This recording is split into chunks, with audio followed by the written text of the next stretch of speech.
చాలా మంది మనీ సంపాదిస్తున్నారు కానీ వెల్త్ బిల్డ్ చేయట్లేదు. కారణం ఏంటో తెలుసా? Financial mistakes, credit card over usage, unnecessary EMI.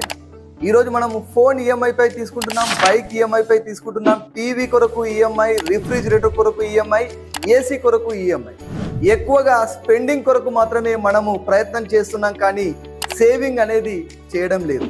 బయట రిచ్ కనిపించడానికి లోపల స్ట్రెస్ పెంచుకోవడం అనేది జరుగుతూ ఉంటుంది. Don't try to look rich, please try to become rich. ఎప్పుడైతే మనము జనాలను ఇంప్రెస్ చేయడానికి ప్రయత్నం చేస్తూ ఉంటామో అప్పటి వరకు మనకు లోన్స్ పెరుగుతూనే ఉంటాయి, స్ట్రెస్ పెరుగుతూనే ఉంటుంది. Don't try to impress the people with your spending, impress the people with your skill, with your knowledge, with your winnings.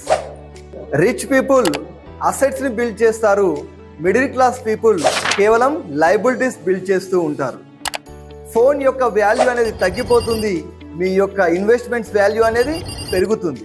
కాబట్టి ఒక స్కిల్ నేర్చుకో, మనీ ఎలా మేనేజ్మెంట్ చేయాలో తెలుసుకో, అప్పుడు మాత్రమే ఒక వెల్త్ క్రియేట్ చేయగలుగుతాం.